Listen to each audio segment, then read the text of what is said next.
কেন বলবেন না, 100 বার বলবেন। আর যে বা যারা যুক্ত নই, এবার এই যিনি বললেন আমাকে প্রশ্নটা করলেন অনামিকা, যে তাহলে স্যার আমি কি কিছু করি না তাহলে কি বলবো? তো বহুত সমস্যা হয় রে বাবা। সমস্যা তো একটু আছে যে উনি ভয় পাচ্ছেন যে আমি যদি বলি কম্পিটিটিভ এক্সামের জন্য খাটছি, স্যার টিউশন কি বলবো? নিশ্চয়ই বলতে পারেন, টিউশন বলতেই পারেন, অসুবিধা কি আছে?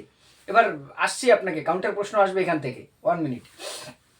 তাহলে আমি যা করছি তাই বলবো, আমি এই মুহূর্তে কিছু করছি না। তবে আপনি যদি কম্পিটিটিভ এক্সাম, আমার শিক্ষকতাই নেশা, আমি শিক্ষকতার প্রস্তুতি নিচ্ছি, আমি সাবজেক্ট পড়ছি, বিএডের বিষয়গুলো পড়ছি, টেটের জন্য পড়ছি, এগুলো বলুন অন্তত তাহলে। আর যে বা যারা কোনো না কোনো কাজের সাথে যুক্ত আছেন সেটা বলুন, ভয় পাবার কিছু নেই অনামিকা। আপনি তাহলে কম্পিটিটিভ এক্সামটাকে বলুন না, এডুকেশন থেকে প্রশ্ন করলে তো আপনি পারবেন, আপনি শিক্ষকতার জন্য প্রস্তুতি নিচ্ছেন সেটা বলুন। পারবো, মানে এই এসএলএসটির আগে, তার আগে প্রাইমারিটা দিয়েছিলাম 2022-এ, সেটা পাস করেছি। এবার তার মাঝে আবার কম্পিটিটিভটা পড়ছিলাম। তো যদি কোনো কারণবশত কোনো কোয়েশ্চেন হয় হিস্ট্রি জিওগ্রাফি থেকে, তখন যদি না পারি না, ওই ক্ষেত্রে জিজ্ঞেস হ্যাঁ, না না, আপনার জিজ্ঞাসা করাটা খুব ভালো প্রশ্ন, আমি প্রথমেই বলেছি অসুবিধার কিছু নেই ম্যাডাম। তেমন কিছু যাবেন না, আপনাকে সাবজেক্টের মধ্যেই রাখবার চেষ্টা করবেন। আর দুই একটা বাইরের প্রশ্ন আপনাকে করবে প্রত্যেককেই, ঠিক আছে? সেগুলো পারবেন, আপনাদের জানা যায়, ঠিক আছে? এবার একজন প্রশ্ন করছিলেন যে টিউশনটা, তার একজন আরেকজন বলেন বিএড কলেজ, আমি দুজন উত্তর আসি। প্রথমত টিউশন যারা করেন কেন বলতে পারবেন না ভাই? এবার এখানে কাউন্টার প্রশ্ন আসবে, আসার সম্ভাবনা আছে। যখনই আপনি বলবেন টিউশন করা, আচ্ছা টিউশনটাকে আপনি সমর্থন করেন? আমি এটা নিয়ে আগেও আলোচনা করেছি, টিউশনটাকে আপনি সমর্থন করেন কিনা এটার উত্তরে আপনি কি বলবেন? হ্যাঁ বলবো। হ্যাঁ বলুন, আমি বলুন বলুন। হ্যাঁ বলবো যে স্যার, আমি যেহেতু এখনো পর্যন্ত আমি একজন বেকার, তাই আমারও আর্থিক সামর্থ্যের জন্য এবং জ্ঞানেরও, আমি টিউশন পড়ি আর্থিক কিছু উপার্জনও করতে পারি, আমার জ্ঞানের ইয়েটাও প্রসার হচ্ছে। কিন্তু আমি যদি এই যে এসএলএসটি পাশ করেছি, এরপর যদি আমি শিক্ষক বা শিক্ষিকা হয়, তাহলে আমি অবশ্যই টিউশনটাকে সেই তখন আর সামর্থ্য করবো না, তখন আমি স্কুল শিক্ষার মধ্যেই থাকবো। পাস ফেল নিয়ে একজন প্রশ্ন করেছেন, একদম ঠিক, ঠিক আছে। তাহলে এইবার আমি আপনার কাছ থেকে উত্তরটা নিচ্ছি না, আপনাকে অনেকটা এঙ্গেজ করেছি, যারা অন্য কেউ যদি উত্তরটা দেন, টিউশন সিস্টেমটাকে আপনি সমর্থন করেন? কেউ বলুন। মৌমিতা, হ্যাঁ মৌমিতা বলতে চাইছেন, বলুন। টিউশন সিস্টেমটাকে আমি সমর্থন করি না। কারণ আমাদের শিক্ষা ব্যবস্থা বা আমাদের ক্লাসরুমে শিক্ষাটাকে এমন ভাবে দেওয়া উচিত যে বাচ্চাদের সমস্ত ধরনের সমস্যা, মানে বোঝার যে সমস্যা বা জ্ঞানের সমস্ত জ্ঞানগুলো আমরা যাতে পুরো সম্পূর্ণভাবে ওদেরকে দিতে পারি। তাদের যেন আলাদা করে কোনো আবার টিচারের কাছে গিয়ে নতুন করে না পড়তে হয়। তো আমি বিষয়টিকে সমর্থন করছি না তেমন বেশি। আচ্ছা ঠিক আছে, আপনার উত্তর মোটামুটি ঠিকই আছে সুজাতা। এটা বলা যেতে পারে যে আমাকে যদি বলা হয় যে তুমি এখন মানে পড়াচ্ছ, ওই ক্ষেত্রে বললে ওই অ্যান্সারটা। কিন্তু যদি বলে আপনি একজন শিক্ষক হিসেবে টিউশনকে সমর্থন করেন কিনা, তাহলে আমি তো না বলবো। কারণ একদম। এখন বলবো যে আমি আমার শিক্ষক হিসেবে আমার কর্তব্য যে আমি মানে সম্পূর্ণ বিষয়কে একটি হুম শ্রেণীর হুম মধ্যে, মানে যে ক্লাসে যেটা পড়ানো উচিত তার মধ্যেই সমাধান করা, না হলে অতিরিক্ত ক্লাসের ব্যবস্থা আচ্ছা বা রেমিডিয়াল। আর একজন শিক্ষক হিসেবে আমি কখনো টিউশনিকে এই জন্য করবো না, সেটা যেমন শিক্ষকের সাথে মানায় না, তেমন এটা আইনত এখন মানে নিষিদ্ধ আছে।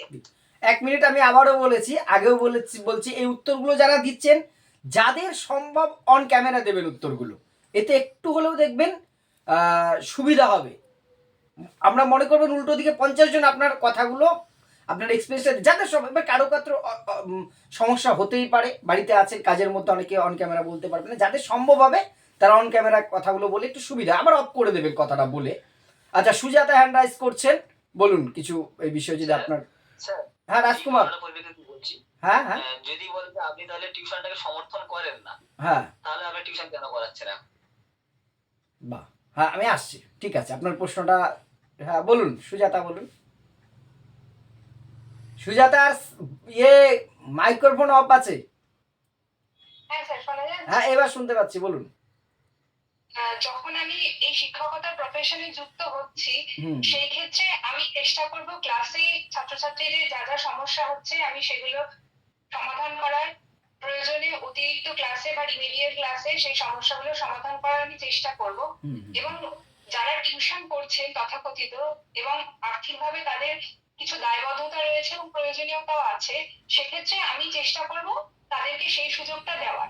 বাহ, কিন্তু যখন আমি এই শিক্ষকতার ক্ষেত্রে জড়িত থাকবো, তখন আমি চেষ্টা করব আমি এই শিক্ষকতার ক্ষেত্রের মধ্যে থেকে তাদের সমস্যাগুলোর সমাধান করে দেওয়ার চেষ্টা করব। বাহ, ঠিক আছে, উত্তর ঠিক আছে, দুজনা দুটো অ্যাঙ্গেল থেকে বলেছেন। ওকে, এবার যে প্রশ্নটা তুললেন রাজকুমার বাবু বললেন যে তাহলে আপনি শিক্ষকতা সিস্টেমটাকে সমর্থন করেন না, আবার নিজে শিক্ষকতা করছেন। স্বাভাবিকভাবে এই ধরনের কাউন্টার প্রশ্ন আমাদেরকে ঘাবড়ে দেওয়ার জন্য যথেষ্ট। এখানে তাহলে আমাদের উত্তরটা কি হতে পারে? আপনি শিক্ষকতাটা প্রাইভেট টিউশনটাকে সমর্থন করেন, নিজে করছেন কেন, তাই তো?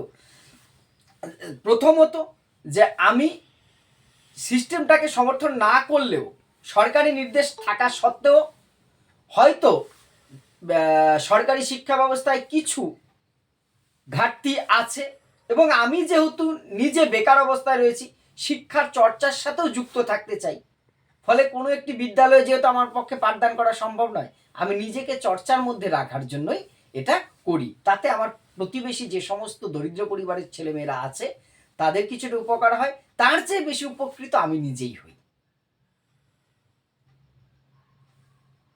এবার এখানে যদি আর্থিক প্রসঙ্গটা আসে, বলবেন যে আর্থিক ব্যাপারে কোনো বাধ্যবাধকতা নেই, তবে আমি যেহেতু বেকার, সেহেতু সাধ্য অনুযায়ী তারা যতটুকু দেয়, আপনি কখনোই কিন্তু এটা বলুন না আমি একদম বিনা পয়সায় পড়ে, সেটা অবিশ্বাস হয়ে যাবে, কেউ বিশ্বাস করবে না। হ্যাঁ, বলুন।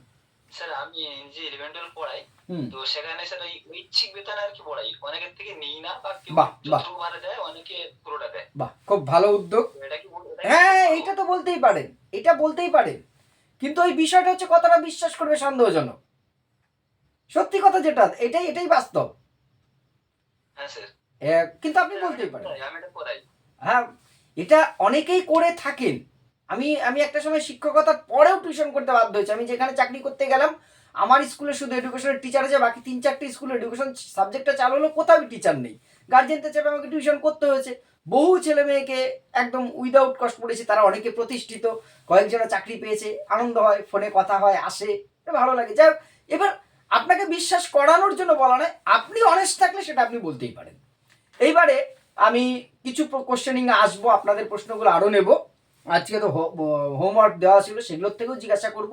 আমি সেগুলোর থেকে প্রথম জিজ্ঞাসা করব তাদের আজকে যারা পরের দিকে জয়েন হয়েছেন অথবা ডেমো ক্লাসটা দিতে পারেননি। আমি কিন্তু প্রত্যেককে অনলাইন ডেমো নেওয়ার চেষ্টা করেছি, যদিও খুব কম সময়ে, তবে ভালো হয়েছে। ওই যতটুকু সময় আপনাদের আমি দিয়েছি তার বেশি সময় ডেমোতে আপনাদের দেবে না। তো তাই আমি রেস দিয়ে নাম, তো আগের দিন আমি আচ্ছা আচ্ছা, আপনার আমি এই জন্যই বললাম অনেকে বাদ পড়েছেন। সুতপা জানা, তাই তো? হ্যাঁ স্যার। তাহলে আপনাকে আমি একটা টপিক দিই। হ্যাঁ স্যার। অন ক্যামেরা হলে অন ক্যামেরা, না হলে অসুবিধা হলে অফ ক্যামেরা বলুন, অসুবিধা আমার কোনোটা নেই, আপনি যেটা কমফর্ট ফিল করেন করুন সিচুয়েশন অনুযায়ী। অপারেশন ব্ল্যাকবোর্ড খুব কিন্তু কমন জিনিস, এটা আমি দুটো জিনিস আজকে খুব গুরুত্ব দেবো, তার মধ্যে একটা অপারেশন ব্ল্যাকবোর্ড। আপনি শিক্ষার্থীদের কিভাবে উপস্থাপন করবেন, করান? হ্যাঁ, 2 মিনিট টাইম আপনার জন্য। হ্যাঁ, তোমরা সবাই কেমন আছো? ভালো আছো নিশ্চয়ই। আজকের আগের দিন তো আমরা জাতীয় শিক্ষানীতি 1968 পড়েছি। তো আজকের আমরা 1986, আগের দিন 1986টা কিছুটা আলোচনা করেছিলাম। তো আজকের আমরা অপারেশন ব্ল্যাকবোর্ড, প্রাথমিক শিক্ষার জন্য যে অপারেশন ব্ল্যাকবোর্ড কর্মসূচি নেওয়া হয়েছিল সেই বিষয়ে আমরা কিছুটা হলেও জানবো সবাই মিলে। তো 1986-এ প্রাথমিক শিক্ষার উন্নয়নের জন্য প্রাথমিক শিক্ষার গুরুত্ব বোঝাতে অপারেশন কথাটি ব্যবহার করা হয়েছিল, এবং কর্মসূচি মানে অপারেশন ব্ল্যাকবোর্ড কথাটি হচ্ছে শিক্ষার উপকরণ মানে টিএলএম এর প্রয়োজন বোঝাতে এই অপারেশন ব্ল্যাকবোর্ড কথাটি ব্যবহার করা হয়েছিল। এই অপারেশন ব্ল্যাকবোর্ডে যে সমস্ত কর্মসূচিগুলো নেওয়া হয়েছিল সেগুলি মূলত প্রাথমিক শিক্ষার উন্নয়নের জন্য এই কর্মসূচিগুলো নেওয়া হয়েছিল। এগুলি হলো মানে বছরে, সারা বছরে ব্যবহার উপযোগী, সব ঋতুতে ব্যবহারের উপযোগী অত্যন্ত 2খানা বড় ঘর থাকবে, এবং 2জন শিক্ষক থাকবেন। তার মধ্যে একজন অবশ্যই শিক্ষিকা হবেন আর একজন হবেন শিক্ষক। তাছাড়া মানচিত্র, মডেল, ব্ল্যাকবোর্ড, আচ্ছা ঠিক আছে, আপনি বসুন, আপনাকে আমি ইন্টারভিউ সিচুয়েশনে প্রশ্নটা করছি, আপনি বসুন। আচ্ছা বলুন তো, অপারেশন ব্ল্যাকবোর্ড কর্মসূচি কি সারা দেশে কার্যকরী হয়েছে? হ্যাঁ স্যার, হয়েছে। আপনার এলাকায় আপনি দেখেছেন? হ্যাঁ স্যার। কি হয়েছে? স্যার এখন বিভিন্ন বিদ্যালয়ে যেরকম মানে খেলার সরঞ্জাম বাচ্চাদের জন্য নিয়ে আসা হয়েছে, তাদের আকর্ষণীয় করার জন্য, খেলার জন্য, খেলাতে মানে পড়াশোনায় মনোযোগ বৃদ্ধির জন্য। ঠিক আছে ম্যাডাম, ঠিক আছে, বেশ ভালো হয়েছে, কিন্তু শুরুটা যেহেতু সময় আপনাদের কম, আগেই বলেছি, আমাদের ধরে নিতে হচ্ছে এখন 2-3 মিনিটের মধ্যে, আমার 3 মিনিট দেবে কিনা সন্দেহ। শুরুটাকে আরেকটু হ্যাঁ, অনামিকার কাছে আসবো আগে, সলিউশন মানে ওনার সাথে একটু কমপ্লিট হোক কথাটা। ধরুন শুরুটাকে যদি আরেকটু আকর্ষণীয় করা যায়, আমি বারবার আগেও বলেছি, আমি যে কথাটাই বলছি সেটা বলতে হবে তা কিন্তু না। আমার মনে হচ্ছে আমি যদি আপনার সিচুয়েশনে থাকি, আমি যদি এভাবে শুরু করি। আচ্ছা, প্রথমে যেটুকু সম্বোধন করলেন 10 সেকেন্ডের মধ্যে, গুড মর্নিং বললেন, সবাই ভালো আছে, যাই হোক। আচ্ছা বলো তো, একটা স্কুলে যদি এমন হয়, প্রাইমারি স্কুলে ঘর নেই, জল পড়ছে, টিচার নেই, খেলার মাঠ নেই, পানীয় জল নেই, তাহলে সেখানে শিক্ষা প্রক্রিয়াটা চলবে ভালোভাবে? ঠিক বলেছো, কখনোই না। আমাদের দেশে জানো তো, আজ থেকে কিছু বছর আগে এমন ছিল, প্রাইমারি স্কুলগুলোতে ঘর ছিল না, টিচার ছিল না। এই সমস্যা দূর করার জন্য জাতীয় শিক্ষানীতি 1986-তে একটা কর্মসূচি গ্রহণ করা হয়, তার নাম হচ্ছে অপারেশন ব্ল্যাকবোর্ড। অপারেশন কথার মানে কি? কোনো কিছুর গুরুত্ব দেয়। একজন রুগীর খুব সিরিয়াস অবস্থা হলে অপারেশন করা হয়। আবার তোমরা কদিন আগে শুনেছো অপারেশন সিন্দুর, গুরুত্ব বোঝায়। তার ব্ল্যাকবোর্ড শিক্ষার অন্যতম একটা উপকরণ। এটা বলতে বলতে আপনাকে তো হয়ে গেছে বোর্ড ওয়ার্ক। অপারেশন ব্ল্যাকবোর্ড এর মূল বৈশিষ্ট্যটা কি? আপনি কিন্তু একদম ঠিকঠাকই বলেছেন ম্যাডাম, যেগুলো বলেছেন, দুটো ঘর থাকবে, দুজন শিক্ষিকা, ওই জায়গাটায় যদি আসা যায়, এইভাবে যদি একটু শুরু করা যায়, এর মতো করে যদি শুরু করা যায়, আমার কথাগুলোই আপনি ডিটো কপি পেস্ট করবেন, একবারও বলছি না, তাহলে বোধহয় বিষয়টা আরো একটু আকর্ষণীয় হতে পারে ম্যাডাম, একটু ভেবে দেখবেন। হ্যাঁ স্যার, হ্যাঁ স্যার। ঠিক আছে, মানে যেহেতু আমার সময়টা খুব কম, তাছাড়া আপনি যে বৈশিষ্ট্যগুলো বলেছেন বা যা বলেছেন সেগুলো কিন্তু ঠিকঠাক আছে, যে দুটো ঘরের কথা আপনি ঠিকঠাক বলেছেন, দুজন শিক্ষক, এবং যে মেনশনটা করেছেন মনে করে যে একজন অবশ্যই কি হবেন না, শিক্ষিকা হবেন তার মধ্যে, এই যে ক্লজগুলো বলেছেন, এটা একদম ঠিকঠাক আছে, অসুবিধা নেই।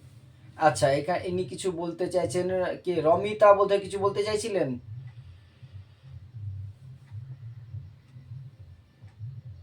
স্যার আমারও ডেমো দেওয়া হয়নি, একবার আমারটাও দেখবেন। হ্যাঁ নিশ্চয়ই, বলুন। আসো, আমি তো প্রথমেই, কিন্তু হয়তো পরে জয়েন হয়েছে, আমি প্রথমেই বলেছি, যারা কোনো কারণে মিস হয়েছেন তাদের সাথে আমি আজকে আগে ইন্টারেকশন করে উনি বলছিলেন বলে আমি আর ডিস্টার্ব করিনি। আচ্ছা ওকে, আচ্ছা আপনাকে আমি একই বিষয় নিয়ে আসছি, সেটা হচ্ছে, আচ্ছা আপনি একটা জিনিস বলুন তো, আচ্ছা জাতীয় শিক্ষানীতি 1986-তে শিক্ষার কাঠামোটা কেমন হওয়ার কথা, সেটা আপনি কি করে বোঝাবেন শিক্ষার্থীদের?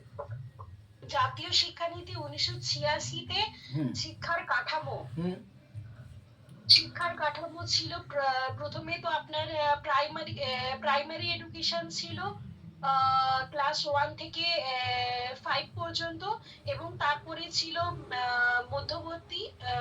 মধ্যবর্তী যে শিক্ষা ব্যবস্থা, আপনাকে এটা কিন্তু পড়াতে বলা হয়েছে ম্যাডাম। ওকে, আচ্ছা আচ্ছা, কাঠামোটা পড়াতে বলতেই পারে, কমন জিনিস সেটা, জাতীয় শিক্ষানীতি 86 থেকে। আপনি স্টার্টিংটা কি? হ্যাঁ স্যার, স্টার্টিং আমি করছি। Good evening to one and all. কেমন আছো তোমরা সবাই? ভালো আছো? আজকে তো তোমরা বলতে কেউ পারবে যে আমাদের এই যে শিক্ষা ব্যবস্থা সবসময় কি একই রকম থাকা উচিত, না তার মধ্যে কিছুটা পরিবর্তন আনা উচিত? একদম ঠিক, অবশ্যই আমাদের শিক্ষা ব্যবস্থার মধ্যে কিছুটা পরিবর্তন আনা উচিত। এই পরিবর্তন আনতে গেলে শিক্ষা ব্যবস্থাকে একটা অর্গানাইজড রূপে পাবলিশ করতে হয়, এবং সেটা কে করে? সেটা অবশ্যই আমাদের গভর্নমেন্ট করে, আমাদের শিক্ষা ব্যবস্থার মেইন যারা শিক্ষা মন্ত্রী বা উচ্চ পদস্থ অফিসার, তারা করে। এই শিক্ষা কাঠামোর জন্য কি তৈরি হয়েছে? জাতীয় শিক্ষা নীতি। এবার জাতীয় শিক্ষানীতি আমাদের প্রথমে কোনটা এসছে বলতো? 1968 সালে। এবং তার পরবর্তীতে আমাদের 1986 সালে একটা নতুন শিক্ষানীতির প্রয়োজন হয়। এখানে মেন যে বিষয় বস্তুটার উপরে আলোচনা করছি আজকে আমরা, সেটা হচ্ছে শিক্ষা কাঠামো। শিক্ষা কাঠামোটা কেমন হয় এই জায়গায়? প্রথম হয় প্রাথমিক স্তর। প্রাথমিক স্তরে কি?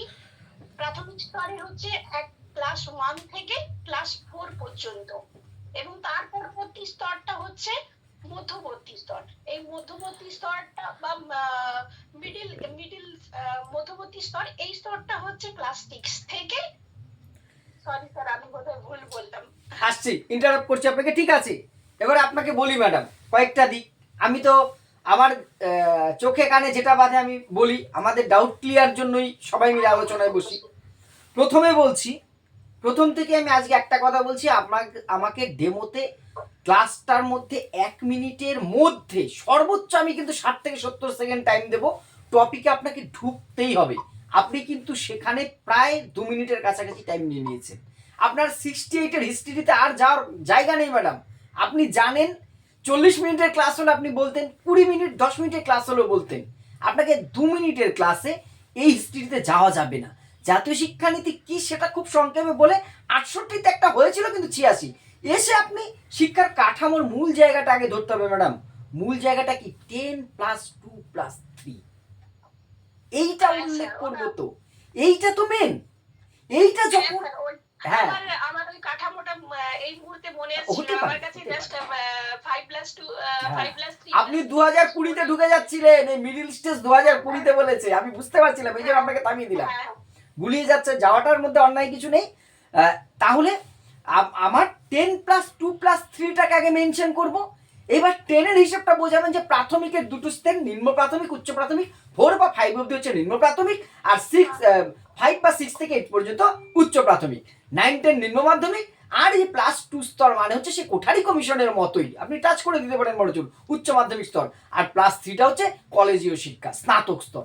আপনি কিন্তু 2-2.5 মিনিটের মধ্যে ক্লোজ করতে পারেন। এবার আপনাকে বসতে বলেনি, থামাইনি, আপনি আলোচনা করে যান না, আপনি তো জানেন। এইবার ওগুলো নিয়ে বলে যান, ক্লাস নেওয়ার সম্পর্কে পাঠ্যক্রম হালকা করে টাচ দিন, কোনো অসুবিধা নেই। আচ্ছা বনিকা অনেক সময় ধরে কিছু বলতে চাইছেন, বলুন। হ্যাঁ স্যার, আমি পরের দিকে জয়েন করেছি, আমারও ডেমোটা আচ্ছা আচ্ছা, আপনাকেও তাহলে এক্ষুনি বলছি, বলুন। আমি পরের দিকে নিচ্ছেন, এই 2 দিন ধরে প্রচুর রিকোয়েস্ট আছে, আমি জয়েন করানো টোটালি অফ করেছি। আজকে 3-4 জনকে অফ না করে দিয়েছি, কিছু করার নেই আর, যেহেতু ইন্টারভিউ শুরু হয়ে যাচ্ছে। আপনার বলুন, আপনাকে পড়াতে বললো, খুব কমন জিনিস বলছি, সাম্যের জন্য শিক্ষা। দেখুন, জাতীয় শিক্ষানীতি আমরা 68 যতই পড়ি না কেন, 86টাকেই বেশি ইম্পর্টেন্ট দেবে, আর 2020টাকে। আমি 20 নিয়ে কোশ্চেনিং আসবো, ডেমোর জন্য 86টা সর্বশিক্ষা থেকে বলুন। বললো সাম্যের জন্য শিক্ষা, এই কথাটা কোথায় বলা হয়েছে জানা আছে? স্যার সাম্য ইংলিশ টার্মটা একটু যদি ইনক্লুসিভ কি? না না, ওইটা তো অন্তর্ভুক্তিমূলক শিক্ষা, ইকুয়ালিটি বোঝায় যেটা।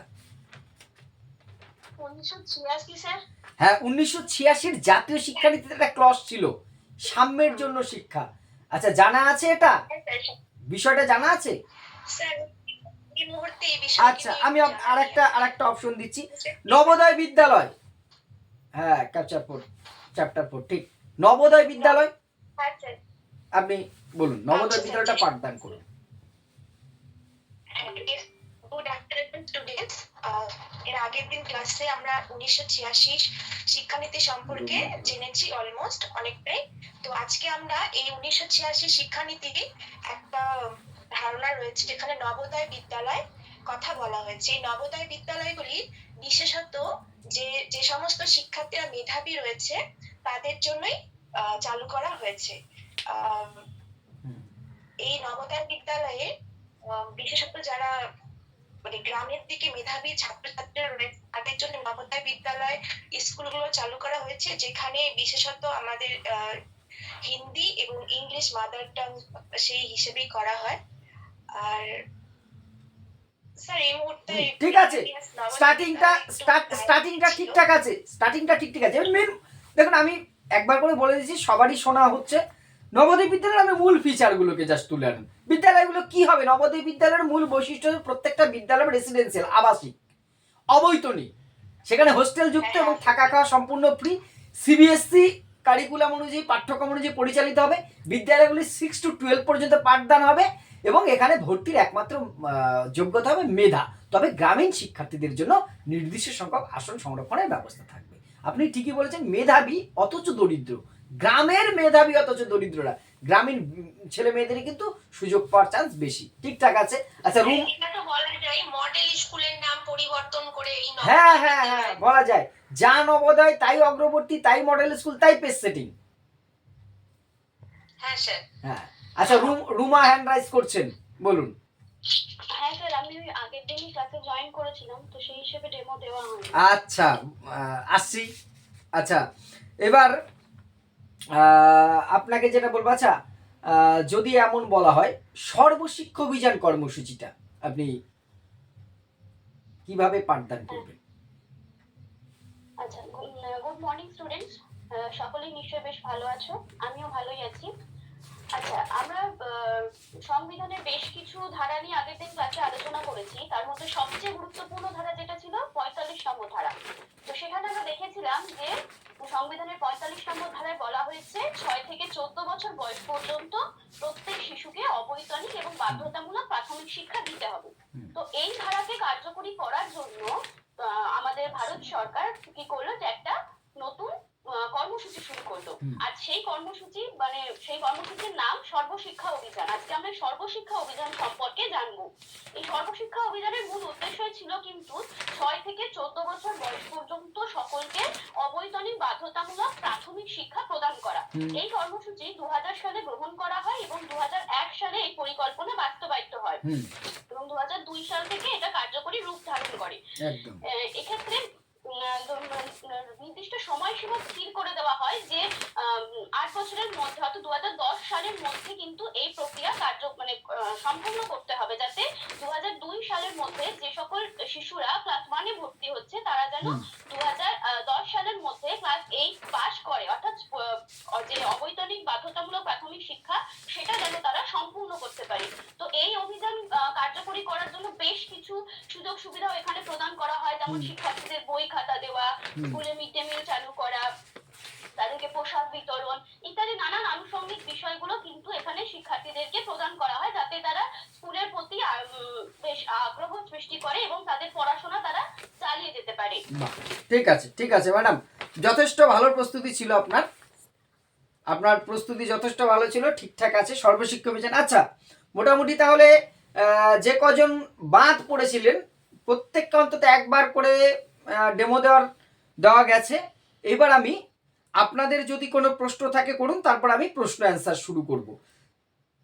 বলছি ওই শিক্ষা অভিযানটা উনি যেরকম শুরু করলে ওরকম শুরু করে নেওয়ার পর কর্মসূচিটা 3টে যেটা আছে, যে ওই 2003, 6 আর 10 ওই 3টে বলে, আর তারপর যদি আমি এক দুটোই বৈশিষ্ট্য যেমন সেতু পাঠ্যক্রম বা পোশাক, মিড ডে মিল এগুলো বললে এইটুকু তো এনাফ। আপনি প্রথম বলতে পারেন 2003 সালের মধ্যে সকলকে প্রথম শ্রেণীতে ভর্তি করা, 6 সালের মধ্যে 4র্থ শ্রেণীর মান কমপ্লিট করা, 2010-এর মধ্যে 8ম শ্রেণীর শিক্ষা সমাপ্ত করা, সবাইকে বিদ্যালয়ে ধরে রাখা, শিক্ষার মধ্যে দিয়ে সামাজিক বৈষম্য দূর করা। এই তো মূল 5টা বৈশিষ্ট্য সর্বশিক্ষা অভিযানের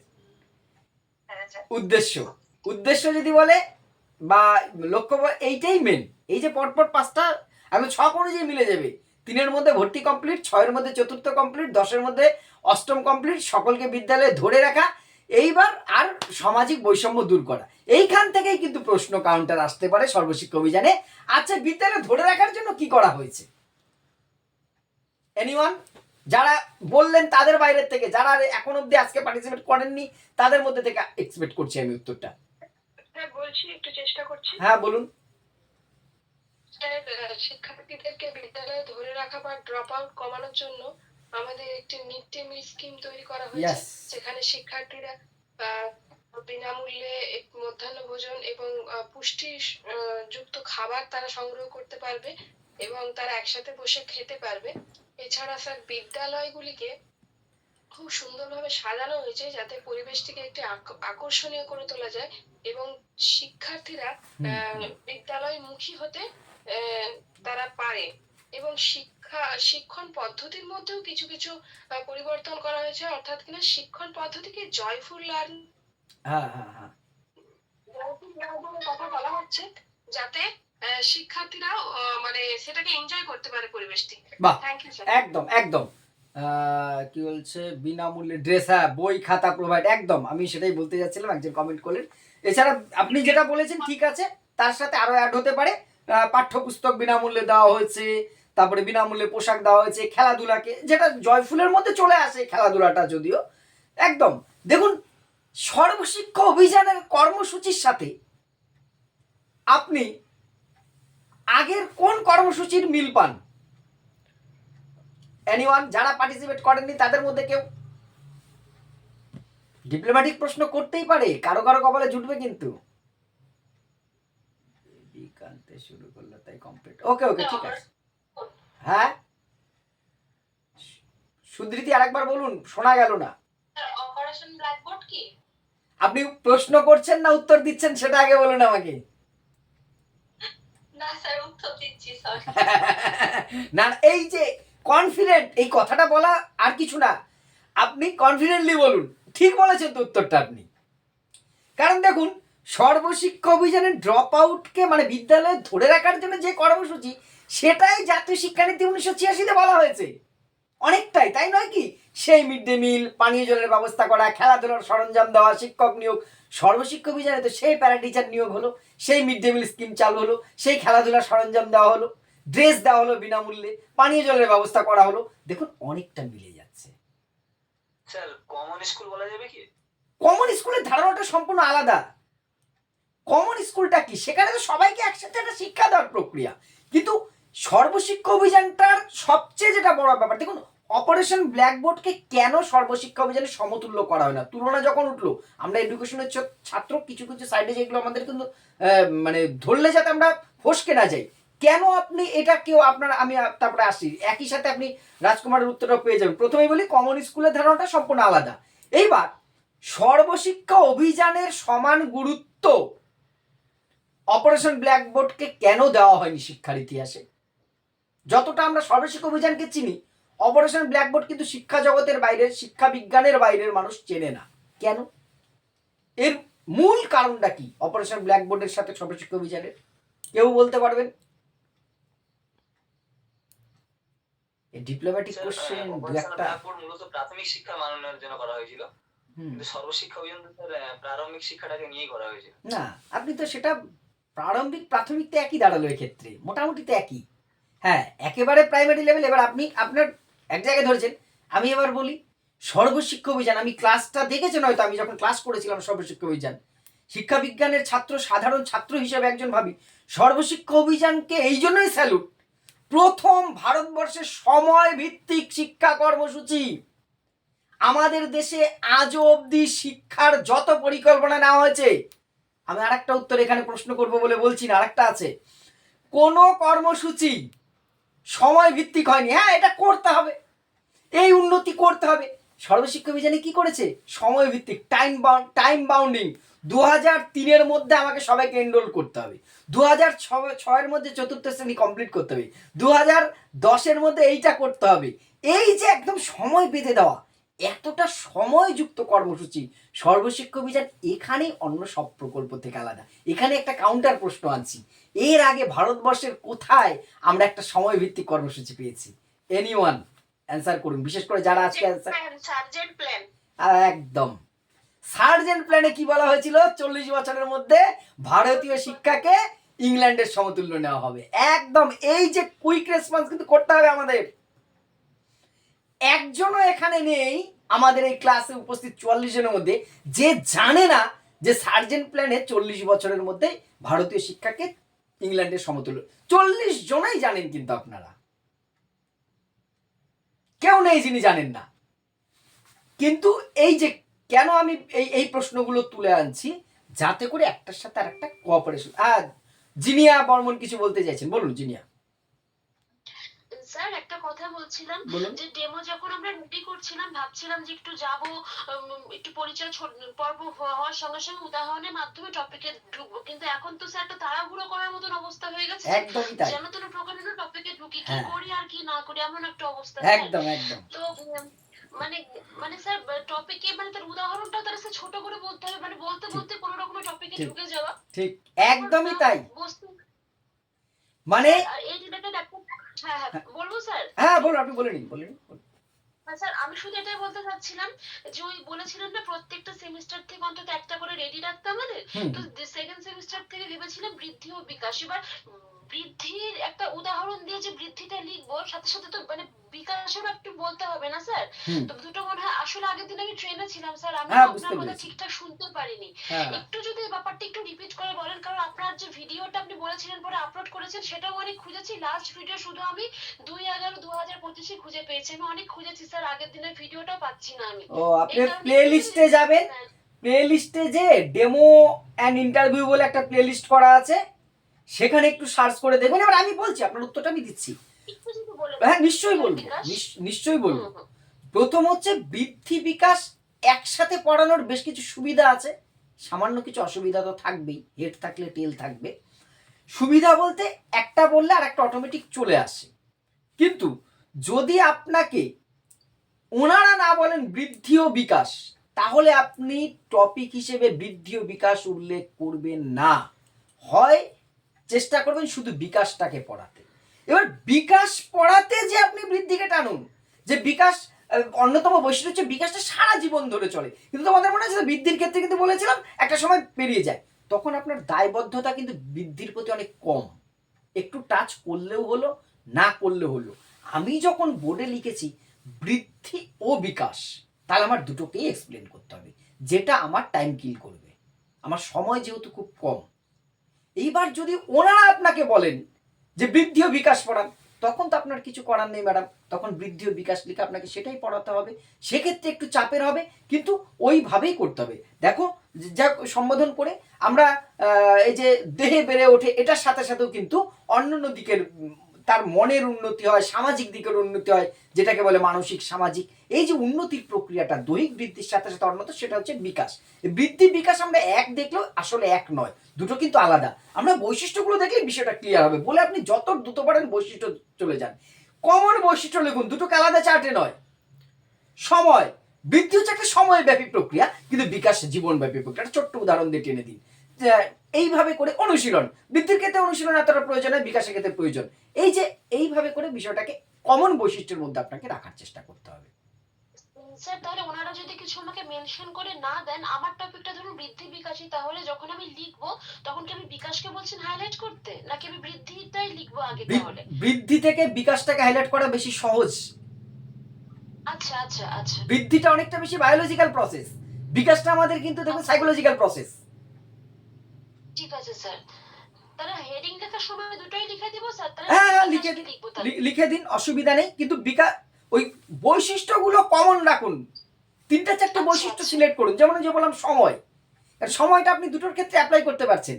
পরিমাপ, বৃদ্ধি পরিমাপ করা যায়, কিন্তু বিকাশ কিন্তু পরিমাপ করা যায় না, কারণ আপনার দুটো বৈশিষ্ট্য আলাদা করার টাইম ম্যাডাম আপনি পাবেন না, আপনাকে সে সময় কিছুতেই দেবেন না। ঠিক আছে, ঠিক আছে, হ্যাঁ হ্যাঁ ঠিক আছে। আচ্ছা, আর কেউ তাহলে বাকি নেই? আমি এবার ওপেন কোশ্চেনিং আসবো, র্যান্ডম কোশ্চেন। বিকাশ আর পরিণমনে যদি একটু পার্থক্যটা বলে দিতেন দু এক লাইনে। কিসের ম্যাডাম, আরেকবার বলুন। স্যার বিকাশ আর পরিণমন, দেখুন। বিকাশ আর পরিণমন। দেখুন, বিকাশ আর পরিণমন অ্যাকচুয়ালি কোনো পার্থক্য তো ডাইরেক্ট হয় না। অ্যাকচুয়াল বিকাশের সাথে বৃদ্ধির পার্থক্যটা হয়, শিখনের সাথে পরিণমনের পার্থক্যটা হয়। কিন্তু আপনি খুব ডিপ্লোম্যাটিক প্রশ্ন করেছেন, এটা একটা সহজ উত্তরও আছে। বিকাশ আর পরিণমনের পার্থক্য যখন ধরবেন, ওই বৃদ্ধির জায়গাটাকে ইরেজ করে ম্যাচুরেশন লিখুন, শুধু গ্রোথটাকে ইরেজ করুন, ম্যাচুরেশন লিখুন, মোটামুটি কমন। বৃদ্ধিটাই অনেকটা পরিণমন, পরিণমন একটা সময়ব্যাপী প্রক্রিয়া, বৃদ্ধি একটা সময়ব্যাপী প্রক্রিয়া। পরিণমনের কোনো চাহিদা দ্বারা প্রভাবিত হয় না, বৃদ্ধিও চাহিদার দ্বারা প্রভাবিত হয় না। ঠিক আছে ম্যাডাম, অর্থাৎ ওই ওই জিনিস ওই একই, কিন্তু অনেকটা একটুখানি শুধু ওই ইরেজ করতে হবে কিছু জায়গা। আচ্ছা, এইবার আমি একটা প্রশ্ন, বলুন। আমার মাস্টার্সে আমার ইনক্লুসিভ এডুকেশন স্পেশাল পেপার ছিল। আচ্ছা তো আমাদের 4th সেমিস্টারে ইনক্লুসিভ এডুকেশনে একটু টাচ আছে সিলেবাসে দেখলাম। হ্যাঁ। তো আমাকে কি ইনক্লুসিভ এডুকেশনের সম্পর্কে কোনো ডেমো দিতে বলতে পারি কি? একদম দিতে পারে। আমি আজকেই একটু আগে ইনক্লুসিভ এডুকেশনের ভিডিও আপলোড করে আপনাদের ক্লাসে বসেছি, ঠিক আছে? প্রচুর ডিমান্ড ছিল। ইনক্লুসিভ এডুকেশন তো আপনার খুব ভালো টপিক, কিছু কিছু টপিক যাদের আছে না তাদের কিন্তু খুব সুবিধা। ইনক্লুসিভ এডুকেশন, হ্যাঁ হ্যাঁ, আপনি তো আশা করি বিষয়টা জানেনই, সবাইকে ইনক্লুড করা, সেটা ইনক্লুসিভ, আর কিছু নয়। তাহলে একটা তৈরি করে যাব ইনক্লুসিভ একদম এডুকেশন থেকে। একদম একদম একদম। ঠিক আছে। আপনার যেহেতু স্পেশাল পেপার, এটা যেহেতু আমার সিলেবাসের সাথে খুব সহজে মিলে যাচ্ছে বর্তমানে 4th সেমিস্টারের সাথে, আপনি এটা রাখতে পারেন, একটা ভালো টপিক হবে আপনার জন্য। সেটাই ভাবছি। হ্যাঁ। আচ্ছা ঠিক আছে। আচ্ছা স্যার একটা কথা বলছিলাম, হ্যাঁ, বলুন। যদি ইন্টারাপ্ট না। না, বলুন বলুন। হ্যাঁ বলছি স্যার, আমি একটু সমস্যায় আছি। কি রকম? সমস্যা মানে আমি শরীর আমার ভীষণ ভাবে খারাপ। কিছু গত সপ্তাহে আমি হসপিটালাইজ ও ছিলাম, বাবা। এখনো আমার শরীর ঠিক নেই। আচ্ছা কোন রকমের ভেরিফিকেশন করে এসেছি, হুম, তো পড়বার মতন শারীরিক অবস্থা আমার এখন নেই। এই বাবা। তবুও চেষ্টা করছি যে অন্তত পক্ষে ডেমো 2-3টে করে যাই। তো 11 থেকে করেছি দুটো, 12 থেকে আমি বুঝতে পারছি না কি করব, একটু হেল্প করেন যদি। আচ্ছা, নিশ্চয়ই, কেন নয়। প্রথমে বলছি কেন নয়, হেল্প সাধ্যের মধ্যে যে জিনিসটা সেটা আমি হেল্প করবো না কেন। প্রথমতই যে আমি 12 থেকে ইনক্লুসিভ এডুকেশনটা আপনি চাইলে করতে পারেন, এটা 4th সেমিস্টার 3rd সেমিস্টারে আছে সম্ভবত এটা, ঠিক আছে? এটা একটা করুন। আবার এই শিখন পরিণমনের কিছু টপিক কিন্তু আমাদের 4th সেমিস্টারে আবার কিছু ঢুকিয়ে দিয়েছে। হ্যাঁ স্যার, শিক্ষণটা ভেবেছিলাম, কিন্তু শিক্ষণে ভাবছি যে প্রচুর কাউন্টার কোশ্চেন হবে কিনা সেটা বুঝতে হবে। পারছি না। মানে দেখুন, আপনাদের আমি একটা কথাই বলছি, আপনাদের কিন্তু ডেমোটা যেহেতু আগে হচ্ছে, ডেমো থেকেই কাউন্টার, এই জায়গাটা আমি তখন ক্লারিফিকেশন করতে ভুলে গেছি। যে যেটা ডেমো দেবেন সেইটার থেকে কিন্তু, এটা সবাইকে বলছি, সেটার থেকে কিন্তু ভালো করে রেডি হয়ে যাবেন। কাউন্টার প্রশ্ন কিন্তু সেখান থেকেই আসছে। শিখন যদি আপনার মনে হয় ম্যাডাম, অন্যের সাথে বলছি সমস্যা, হ্যাঁ স্যার, তাহলে আপনি একটা লার্নিং মেকানিজম আছে বা অন্য কিছু একটা করে যান। 12 থেকে অবশ্যই রেডি করে যান, অবশ্যই রেডি করে যান। আপনার বাড়ি কোথায়?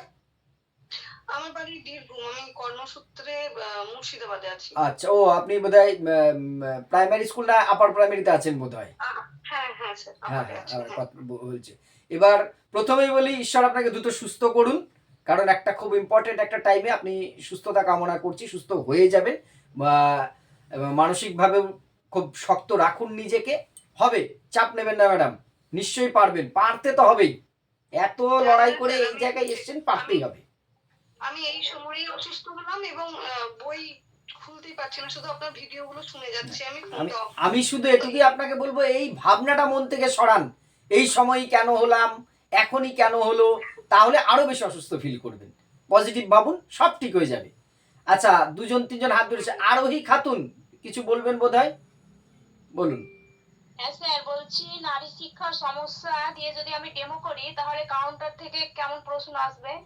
বর্তমানে পশ্চিমবঙ্গের নারীদের কন্যাশ্রী, হ্যাঁ রূপশ্রী, হ্যাঁ বলতেই পারেন স্যার এগুলোর সাথে এডুকেশনের কি সম্পর্ক? অবশ্যই সম্পর্ক, নারী শিক্ষা প্রসারে এগুলো যথেষ্ট লাগছে। আমি আগেও বলেছি, একটা কথা মাথায় ঢুকে রাখবেন, আপনি কোনো সরকারের সমালোচক হতেই পারেন, আমার ক্লাস ভিডিওগুলো নিয়ে দেখেছেন, আমি এসএসসিকে চরম তুলোধনা করে ছাড়ি, সত্যি কথা বলতে ভয় পাবো না, ঠিক আছে, কিন্তু ইন্টারভিউ বোর্ডে যে আপনারা সেটা কেউ দেখাবেন না, সরকারি প্রকল্পের সমর্থন করবেন, এটা কিন্তু স্বাভাবিক। তারপরেও বলছি, নারী শিক্ষা দিলে বর্তমানে নারীদের অবস্থা, ঠিক আছে, হ্যাঁ টপিকটা ভালো হবে নারী শিক্ষা। একদম, আপনি একজন মহিলা হিসেবে এই টপিকটা যথেষ্ট ভালো একটা টপিক চুজ করেছেন, অন্য 3টে টপিকের সাথে এটাকে রাখুন। অনেকে হ্যান্ড রাইজ করেছেন, এটা করতে গেলে আমি সবার প্রশ্ন নিয়ে দিতে গেলে কিন্তু আমি আর প্রশ্ন করতে পারবো না, ঠিক আছে, তবে আমি নেব। আরোহী হয়েছে। এডুকেশন থেকে কাউন্টার প্রশ্ন কি আসতে পারে? ইনক্লুসিভ এডুকেশন থেকে কি কি কাউন্টার কোশ্চেন আসবে? একদম একদম বলছি, 2জনের প্রশ্ন আছেন, বলছি। ইনক্লুসিভ এডুকেশন থেকে প্রথম প্রশ্ন যেটা হতে পারে যে টিচার হিসেবে আপনার ভূমিকা কি হবে। ইনক্লুসিভ ক্লাসে আপনি টিচার হওয়ার হতে পারবেন, আপনি পড়াতে পারবেন। এবার সেখানে আপনার কি হতে হবে, দেখুন কিছু কিছু টার্ম আপনি ইউজ করুন যেটা কিন্তু অন্যের থেকে আপনাকে আলাদা করবে। অবশ্যই পারবো, আমার কাছে আমি চেষ্টা করব প্রত্যেকের সমস্যাগুলো দেখা, শুধুমাত্র সিম্প্যাথি নয়। আমি একটা টার্ম বলেছিলাম মনে আছে, এমপ্যাথি, ক্লাসে পড়ানোর সময়, এসএলএসটি পড়ানোর সময় এমপ্যাথি। এমপ্যাথি মানে কি, সেই কাউন্সেলিংয়ের সময় বলেছিলাম কাউন্সিলারের একটা গুণ থাকতে হবে, এমপ্যাথি। এমপ্যাথি মানে, সিম্প্যাথি মানে তো আপনার দুঃখে আমি সহানুভূতি দেখালাম, সেটা সিম্প্যাথি। আর এমপ্যাথি মানে, সেই এমপ্যাথি মানে সহমর্মিতার জায়গাটাই যে সমস্যার sympathy। আপনার দুঃখটা আমার দুঃখ, একদম আপনার আমি দুঃখ তার জায়গাতে গিয়ে তার বিন্দু থেকে বুঝছি সে যে একদম। পরিস্থিতিতে আছে সেই পুরো সেই পরিস্থিতিতে পৌঁছে গেছে। একদম, দেখুন এই টার্মটা আপনার ইনক্লুসিভ এডুকেশনের সাথে কিন্তু কোথাও নেই, কোনো বইপত্রে নেই, কিন্তু আমি তো যুক্ত করতে পারি যে আমি তাদের সমস্যাটা এমপ্যাথি দিয়ে বুঝবার চেষ্টা করব স্যার, শুধু সহানুভূতি নয়, সহমর্মিতা দিয়ে বুঝবার চেষ্টা করব, এবং তাদের মতন করে, তাদের মতন হয়ে আমি পাঠদানের চেষ্টা করব, এবং আমি আশা করি আমি পারবো। আপনি কি কি করতে পারেন, তাদের যা যা সমস্যা আছে ব্যক্তিগত স্তরের প্রত্যেকের সাথে, কারণ ইনক্লুসিভ এডুকেশনের অন্যতম একটি ক্যারেক্টারিস্টিক বা বৈশিষ্ট্য বা নীতি হচ্ছে ব্যক্তিগত স্তরের শিক্ষা। কারণ কি, কারোর কানে শুনতে সমস্যা হয়, কেউ কথা বলতে সমস্যা, কারোর পায়ের সমস্যা, কেউ চোখে দেখতে সমস্যা, কেউ স্বাভাবিক স্টুডেন্ট, তাহলে এক একজনের সমস্যা তো এক এক রকম হবে, তাহলে কমন ক্লাসরুম হবে না, তাহলে প্রত্যেকে ইন্ডিভিজুয়ালি আমাকে জানতে হবে। এই জন্য ব্যক্তিগত স্তরে তাদের আমি সহযোগিতা করবার চেষ্টা করব, এবং এই যে এটা আমার বিশ্বাস আমি পারবো। আপনি পারবেন, আমার বিশ্বাস আমি পারবো, কখনোই কিন্তু বলছি না আমি পারবোই, ওভার কনফিডেন্ট সেটা নয়, কিন্তু কনফিডেন্ট আছে যে আমার বিশ্বাস আমি পারবো। এই ধরনের কাউন্টার কোশ্চেনগুলোই আসা। আর এখানে বিশ্ব প্রতিবন্ধী দিবস কবে? 3 ডিসেম্বর। 15 মার্চ। হ্যাঁ 15 মার্চ।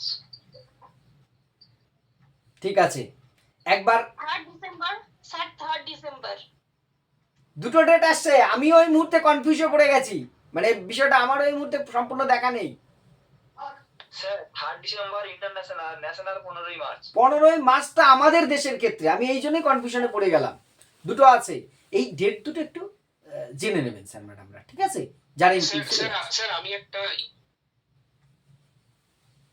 হ্যাঁ কাউন্টার কোশ্চেন করছি যে ইনক্লুসিভ এডুকেশন এবং ইন্টিগ্রেটেড এডুকেশন, ইনক্লুসিভ এডুকেশন এবং ইন্টিগ্রেটেড এডুকেশন এই দুটোর মধ্যে তফাৎ কি? স্যার এটার অ্যান্সারটা বলবো, মানে যতটা জানি। বলুন।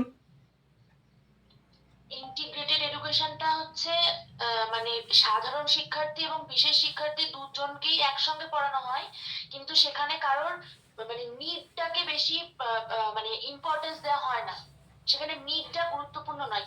কিন্তু ইনক্লুসিভ এডুকেশনটা সেটাই যেখানে প্রত্যেকটা শিশুর নিড বেসড এডুকেশন দেওয়া হয়, একদম ব্যক্তিগত শিক্ষা যেটা বলা হলো। স্যার আমি একটা বলবো। হ্যাঁ বলুন। ইন্টিগ্রেটেড এডুকেশনের পরিধিটা কম, মানে সেখানে বিশেষ শিক্ষার্থী, সাধারণ শিক্ষার্থী, কিন্তু ইনক্লুসিভে সমস্ত রকম স্ট্যান্ডার্ডের স্টুডেন্ট শিক্ষার্থীরা থাকছে, যেমন প্রতিভাবানও থাকছে, সাধারণ শিক্ষার্থীরাও থাকছে, বিশেষ চাহিদা সম্পন্ন শিক্ষার্থীরা থাকছে, যারা প্রান্তিক তারাও থাকছে, তাদের বিস্তৃতিটা অনেক বেশি, সবাইকে ইনক্লুড করা।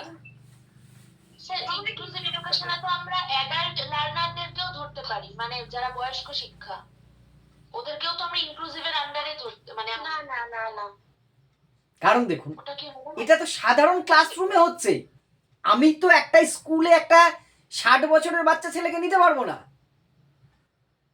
হ্যাঁ হ্যাঁ হ্যাঁ ঠিক আছে ম্যাডাম? আমি না একটা জায়গায় একটা ভিডিওতে শুনেছিলাম যে মানে আমি ওটাতেই খুব কনফিউজ ছিলাম যে ওটার মধ্যে কি অ্যাডাল্ট এডুকেশন, যেটা নিয়ে বিতর্ক আছে সেটা আপনি টানবেনই না। আমার এত কিছু থাকতে আমি অ্যাডাল্টকে আর টানবো কেন? আমি একটা পয়েন্ট বলতে পারি? আচ্ছা এটা নিয়ে অনেকগুলো শুনলাম, এটা থাক, আমি আরো কিছু প্রশ্ন নিচ্ছি। ইনক্লুসিভের মধ্যে আমার ক্লাসটা চলে যাচ্ছে, আর নিচ্ছি না এটা নিয়ে। আচ্ছা আর কয়েকজন হাত তুলেছে, আমি কয়েকজনের নিচ্ছি। অদিতি লেগেছে, অনামিকা চৌধুরীর প্রশ্ন নিয়েছি, সুজাতা মল্লিক বলুন। আর লেটস লার্ন আপনারটা নেব, তারপরে আমি কয়েকটা প্রশ্ন করব। হ্যাঁ ম্যাশলো থেকে কি কি কোশ্চেন হতে পারে স্যার? ম্যাশলোর স্টেজ, ম্যাশলোর যে স্টেজটা দেখে রাখবেন, ফার্স্ট স্টেজ লাস্ট স্টেজ এই এনাফ। আচ্ছা স্যার। ঠিক আছে, এই এরা কাউন্টার কোশ্চেন স্যার মানে কোনখান থেকে হতে পারে? উদাহরণ এই চাহিদার উদাহরণ কি, ওই চাহিদার উদাহরণ কি? স্যার আমার একটাই লাগছে যে যদি আমি কমিশন হিসাবে কমিশন গুলো তো কেমন হবে আর ওখান থেকে কি কাউন্টার কোশ্চেন স্যার, এটাই একটু। কমিশন প্রথম হচ্ছে শিক্ষার কাঠামো, আধুনিক শিক্ষায় কতটা কার্যকরী, কমিশনের রিপোর্টের পৃষ্ঠা সংখ্যা এই প্রশ্ন ধরবে না, কাঠামোটাই মেন। আর স্পেশাল ফিচার, যেমন আপনি মুদালিয়ার পড়ালে সপ্তপ্রবাহ, বহুমুখী উদ্দেশ্যসাধক বিদ্যালয় জানতেই হবে, রাধাকৃষ্ণন পড়ালে গ্রামীণ বিশ্ববিদ্যালয় জানতেই হবে, national council for rural higher education আপনাকে জানতেই হবে, সারা দেশে কটা গ্রামীণ উচ্চশিক্ষা প্রতিষ্ঠান গঠিত হয়েছিল সেই কমিটির সুপারিশ আপনাকে জানতেই হবে, তার সাথে রিলেটেড বিষয়গুলো জানেন, আর বাকিটা তো আপনি পড়াচ্ছেন। ভালো হবে। হ্যাঁ হ্যাঁ, বলছি কমিশনের উপর দেওয়া ভালো। কমিশনের উপরে ডেমো দেওয়াটা খুব কমন, আর কমিশন থেকে আপনাদের গড়ে একটা করে প্রশ্ন সবাই পাবেন, আমার যেটা মনে হয় কমিশনটা খুব কমন জিনিস, আপনি যে কোনো জায়গার থেকে পড়াবেন, তবে কমিশনটা পড়ানোর জন্য তথ্যগত ত্রুটি থেকে নিজেকে একটু মুক্ত রাখবার চেষ্টা করবেন। সহজ জিনিস, কমন জিনিস, তো তথ্যগত ত্রুটিটা ফট করে চোখে বাঁধতে পারে। আমি যখন একটা কমিশন পড়াতে যে আমি যদি এখন রাধাকৃষ্ণনের মধ্যে সপ্তপ্রবাহকে ঢুকিয়ে দিই, যে কোনো এক্সপার্ট কিন্তু বিষয়টাকে ধরে ফেলবে, তবে ঘাবড়াবেন না, খুব ভালো টপিক। আচ্ছা, লেটস লার্ন। স্যার আমাকে একটু বলতে দিন না। হ্যালো, হ্যাঁ নমস্কার স্যার। হ্যাঁ বলুন। স্যার আমি একটা প্রশ্ন করতে চাইছিলাম। বলুন। আমি একটা পাবলিক মিশনে পড়াই স্যার। বাহ, সেক্ষেত্রে স্যার যদি আমি অবশ্যই কথাটা বলবো, নিশ্চয়ই। আপনি কি করেন বর্তমানে, সেক্ষেত্রে স্যার আমাকে যদি কাউন্টার প্রশ্ন করে যে আপনি তাহলে বর্তমানে সময় একটা দেখা যাচ্ছে বেশি যে সব অভিভাবকরা তাদের সন্তানদের পাবলিক মিশনের দিকে ঝুঁকছে বেশি, শিক্ষক হিসেবে তুমি এটাকে কিভাবে দেখছো বা তোমার করণীয় কি, বা তুমি পরবর্তীতে তোমার সন্তানকে কি সেই পাবলিকে না সরকারি স্কুলে ভর্তি করাতে চাও, এইভাবে যদি স্যার কোনো প্রশ্ন করে তো স্যার পলিটিক্যালি একটা ভালো একটা অ্যান্সার আপনি বের করে দিন না স্যার। প্রথম কথা, এই প্রশ্নটা আপনাকে করতেই পারে, না করার কিছু কারণ নেই, আপনি নিজে প্রশ্নটা মানে অসুখটা ধরে ফেলেছেন, ওষুধ পান না পান, আপনি কিন্তু রোগটা ঠিকই ধরেছেন। এই প্রশ্ন এই কথাই, এই প্রশ্নটা আসাটাই স্বাভাবিক। প্রথমত আমার উত্তর কি হবে, আমি কখনোই বেসরকারিকে এনকারেজ করতে পারি না, আমি চাইবো না ভবিষ্যৎ প্রজন্ম আসুক, ঠিক আছে।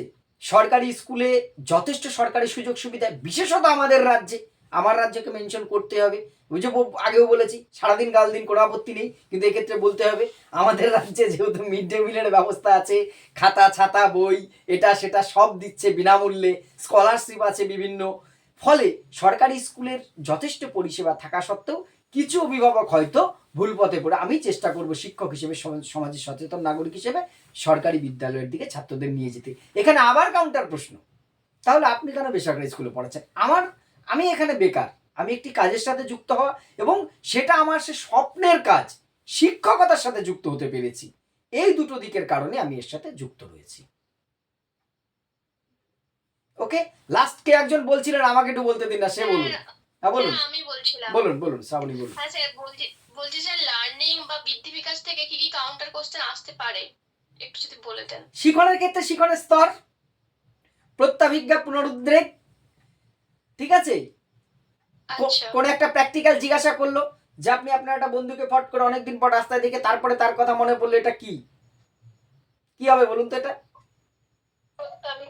প্রত্যাভিজ্ঞা বা রিকগনিশন। হ্যাঁ, এই ধরনের প্রশ্নগুলোই সাধারণত।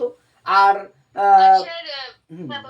বলুন, আপনি বলুন প্রশ্ন থাকলে বলুন। আচ্ছা বলছি, বৃদ্ধি বিকাশ থেকে যদি করা হয় তাহলে ওখানে যে বিকাশের যে বিভিন্ন মনোবিদরা যে এরিকসন বলুন বা বিভিন্ন জন যে স্টেজগুলো দিয়েছে ওগুলো যদি ধরে একদম শুধু স্তর, খুব গভীরে যাবার দরকার নেই ম্যাডাম, স্তরগুলো। আচ্ছা, আর্নেস্ট জোন্স কটা ভাগে ভাগ করেছে মনে আছে? পিকুনাসের মতে কটা ভাগ, এইগুলো একটু জেনে রাখুন। রুশো কটা ভাগ করেছে, এইগুলো খুব বেশি তার থিওরিটিতে যাওয়ার দরকার নেই, আপনাকে অত থিওরিটিক্যালি প্রশ্নে যাওয়ার সম্ভাবনা যথেষ্ট কম আছে। আচ্ছা, প্রমিতা গায়েন।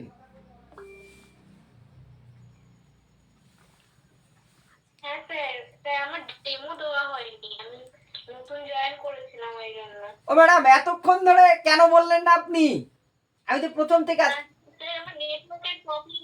আচ্ছা ম্যাডাম, আজকে আর আমি ডেমোটা নিচ্ছি না, কোশ্চেন অ্যান্সার আছি তো, পরের দিন ক্লাসে সবার প্রথম কাজ হবে আপনার ডেমোটা নেওয়ার, আপনি কাইন্ডলি একটু আমাকে মনে করিয়ে দেবেন। ঠিক আছে, আর নিশ্চয়ই প্রথম কাজই হবে আপনার ক্লাস দিয়ে, পরের দিন শুরু হবে আমাদের ক্লাসটা। স্যার আমার একটা প্রশ্ন ছিল স্যার। হ্যাঁ বলুন বলুন। যেসব ডেভেলপমেন্ট গুলো যেগুলো আছে না, ইনফ্যান্সি, তারপরে চাইল্ডহুড, অ্যাডোলেসেন্স, ওগুলো থেকে যদি ডেমো রেডি করি তো মানে কেমন ধরনের কাউন্টার কোশ্চেন হতে কাউন্টার পারে? কোশ্চেন ওর রিলেটেড শিক্ষাগুলো জেনে যেতে হবে। যখন আপনি ইনফ্যান্সি পড়াচ্ছেন, শৈশব, তাহলে শৈশবের শিক্ষা প্রতিষ্ঠান কি? Craze, anganwadi, KG school, Montessori, nursery বিদ্যালয়, প্রত্যেকটার ফাউন্ডারকে, কোথায় তৈরি হয়েছিল, ঠিক আছে, এইগুলো জানতে হবে।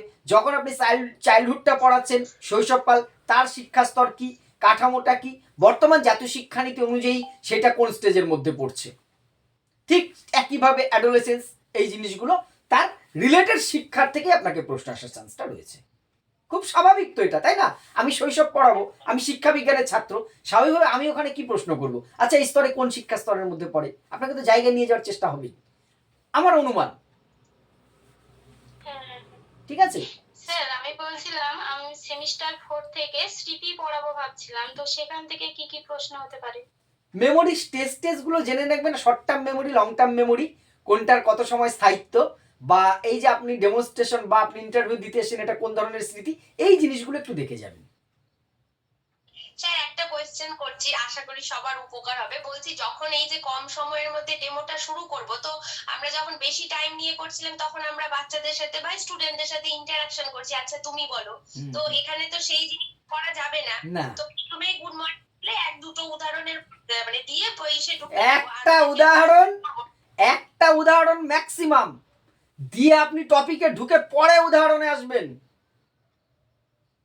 ঠিক আছে? ঠিক আছে স্যার। তুমি বলো, আমি বলো, সে বলো, সেইটা পরে রাখবো আমরা ম্যাডাম। আমি জানি আমার ক্লাসে খুব ইম্পর্টেন্ট, কিন্তু তার চেয়ে ইম্পর্টেন্ট আমার টপিকটাকে তুলে ধরা। বোর্ড ওয়ার্ক তখন ওইভাবে ডেট, তারপর সাবজেক্ট, ওইগুলো কি স্যার তখনই ওর মধ্যে লেখা হবে? মানে ওইটা তো অনেকটা সময় কনজিউম করছে।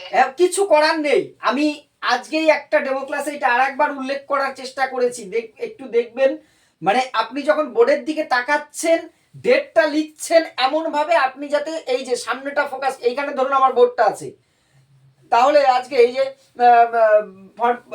আমরা এখানে পড়ছি, এটা বিদ্যালয়, এই যে এখানে রোজ আসতে হয় বলে আপনার ডেটটা হয়ে যাচ্ছে, মাঝে মধ্যে এইদিকে ফোকাস করছেন, এই বোর্ড ওয়ার্কটুকুর মধ্যে আপনার টপিক ধরে ফেলতে হবে। উপায় নেই, সময় যা দিচ্ছে খুব কম, অন্তত মিনিট 5 টাইম দিলেও একটা ক্লাস করানো যায়।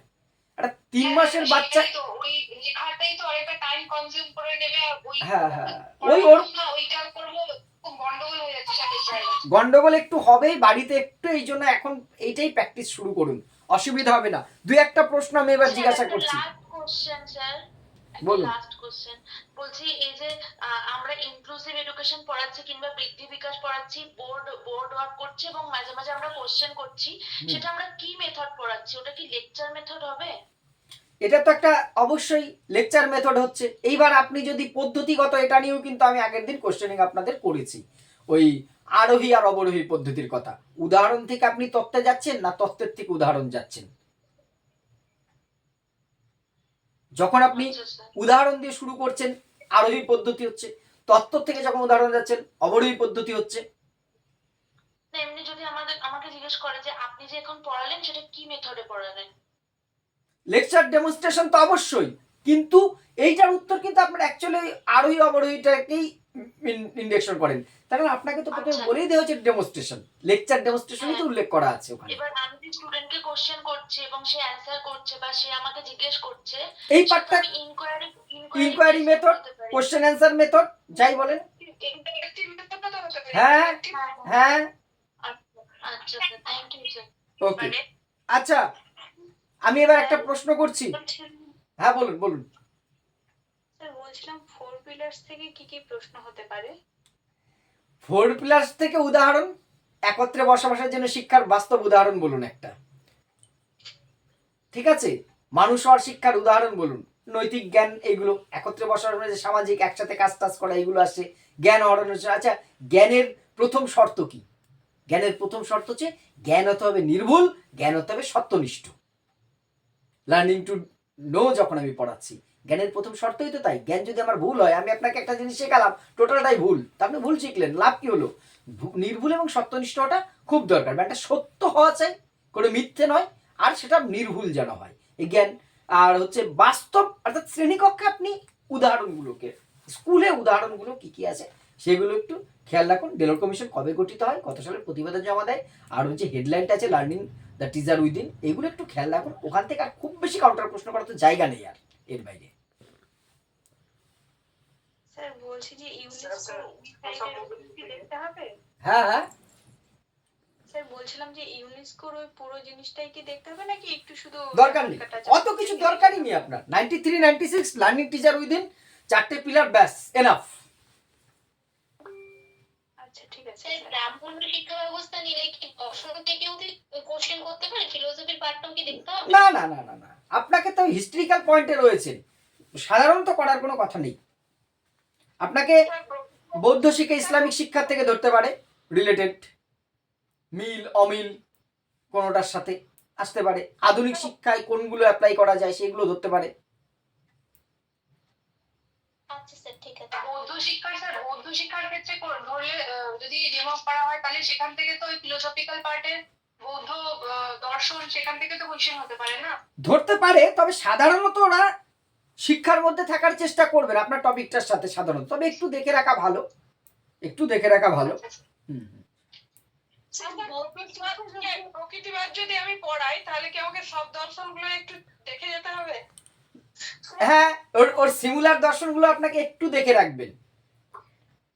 কি মানে যে আমাদের ভারতীয় দর্শন যে মানে পাশ্চাত্য দর্শনগুলো প্রয়োগবাদ, ভাববাদ, প্রকৃতিবাদ যখন পড়াচ্ছেন আপনাকে প্রয়োগবাদ, ভাববাদ, তার সাথে কোনোটা মিল কোনোটা অমিল, এই জিনিসগুলো প্রশ্নগুলো আসতেই পারে ম্যাডাম, আসাটাই তো স্বাভাবিক না? স্যার বৌদ্ধ শিক্ষা হলে খুব শর্টে ইন্ট্রোডাকশন কিভাবে বলতে পারি একটু বলবেন? এটা নিয়ে কিন্তু একটা ডেমো ক্লাস বোধহয় পড়া হয়েছিল আমার, যে আপনি প্রাচীন ভারতের শিক্ষা থেকে শুরু করতে আছে। প্রাচীন ভারতের তোমরা তো শিক্ষা পড়েছো বা কিছু এরকম দিয়ে একটা শুরু করুন। এবার বা ব্রাহ্মণ শিক্ষার ত্রুটি থেকে শুরু করুন। আমরা তো আগের দিন ব্রাহ্মণ শিক্ষা পড়েছি। আচ্ছা, ব্রাহ্মণ শিক্ষার কি কি ত্রুটি দেখেছি? হ্যাঁ, প্রথম ত্রুটিটা কি ছিল? ওই সার্বজনীনতার ভাব। এখান থেকেই তৈরি হলো বৌদ্ধ শিক্ষা, গৌতম বুদ্ধ। এটা বলতে হলে আমার বোর্ড ওয়ার্ক আপনাকে এর মধ্যে কমপ্লিট করতে হবে। বৌদ্ধ ধর্ম এবং ত্রিপিটককে কেন্দ্র করে একটা নতুন প্রাতিষ্ঠানিক শিক্ষা শুরু হলো, তাই হলো বৌদ্ধ শিক্ষা বলে আপনি শিক্ষা শুরুর পর্যায়ে ঢুকে যান। ঠিক আছে, ত্রিশরণ মন্ত্র থেকে শুরু করে শ্রমণ, এইভাবে শুরু করুন। আমি কিন্তু আর প্রশ্ন করার সুযোগই পেলাম না আজকে, কিন্তু আপনাদের অনেক প্রশ্ন ছিল সেটা বুঝলাম, আর প্রশ্নটা ক্লিয়ার যতটুকু করা যাচ্ছে এটা ভেবে আমার ভালো লাগছে। দু একটা আপনাদের কি আর কারোর কোন ইমার্জেন্সি কোশ্চেন আছে এসেনশিয়াল? স্যার সোশ্যাল মোবিলিটি থেকে কি হতে পারে counter question sir? Counter question, আপনি এখন বেকার আছেন, শিক্ষক হলে এটা কি ধরনের মোবিলিটি হবে? Upward sir. এই তো কমন প্রশ্ন তো স্যার, এটা না, এটা তো কমন প্রশ্ন। তারপরে হতে পারে, আচ্ছা এই যে আপনাদের এখানে অনেকেই তো ট্রান্সফার পাওয়ার জন্য পরীক্ষায় বসেছে, তারা যদি স্থানান্তর হয়, কেউ একজন মালদা স্কুলে চাকরি করতো, তিনি এসে মুর্শিদাবাদ বা নদিয়া একটা স্কুলে চাকরি করবেন, এটা কি ধরনের মোবিলিটি হবে? এটা কমন কাউন্টার। ঠিক আছে, বুঝতে পেরেছি স্যার। হুম, ওকে ওকে ওকে ওকে ওকে। আচ্ছা, মাস মিডিয়া থেকে কি রকম প্রশ্ন হতে পারে? কিসে থেকে? Mass media. মাস মিডিয়া থেকে কমন প্রাচীনতম মিডিয়া কি? অবশ্যই নিউজ পেপার, সংবাদপত্র।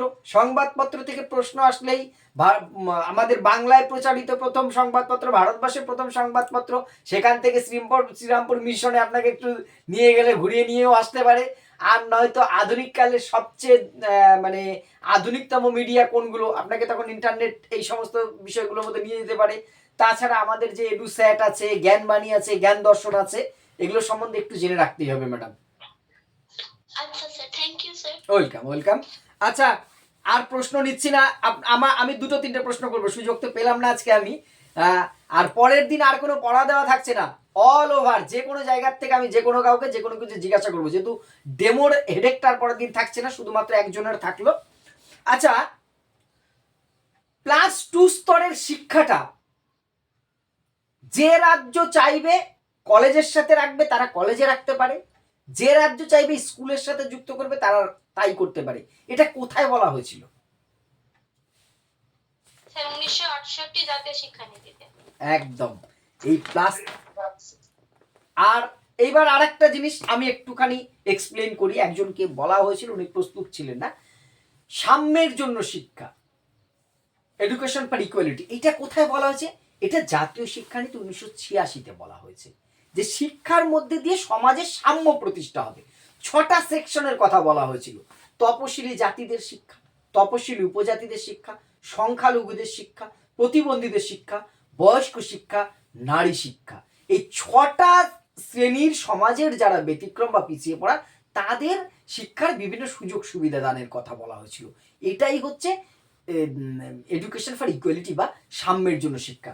তাহলে তপশিলি জাতি মানে এসসি কমিউনিটির শিক্ষা, তপশিলি উপজাতি এসটি কমিউনিটির শিক্ষা, মাইনরিটি বা সংখ্যালঘুদের শিক্ষা, প্রতিবন্ধীদের শিক্ষা, মহিলা বা নারীদের শিক্ষা এবং বয়স্ক নাগরিকদের শিক্ষা।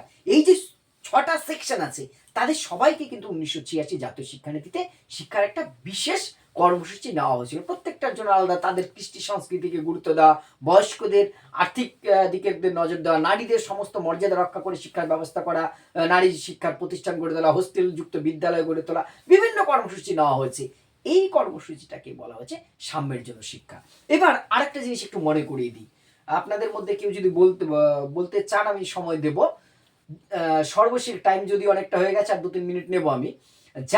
সর্বশিক্ষা অভিযান এটা চালু হওয়ার পেছনের ভূমিকাটা কি, কেন চালু করতে হয়েছিল?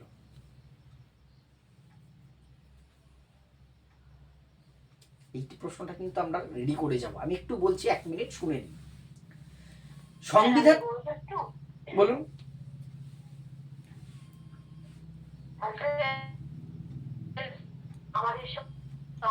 ম্যাডাম আপনার নেটওয়ার্কের জন্য আমরা শুনতে পারছি না কথা, আপনার নেটওয়ার্ক প্রবলেম আছে, শুনতে পাচ্ছেন। আমিই বলছি, আপনি জানেন নিশ্চয়ই, বোঝা গেল নেটওয়ার্ক প্রবলেম, আপনার কথা শোনা গেল না এই যাত্রায়। কি হয়েছে বলুন। ভারতের সংবিধানে যে আমাদের 45 নম্বর ধারাটা ছিল সেই ধারাটাকেই কার্যকারী করার জন্য এটা করা হয়েছিল, সর্বশিক্ষা অভিযানটা করা হয়েছিল। বাহ, ঠিক আছে। এবার আমি আসছি এখানে, এবার আমি বলছি একটু, আর কারণ নিচ্ছি না অ্যান্সার।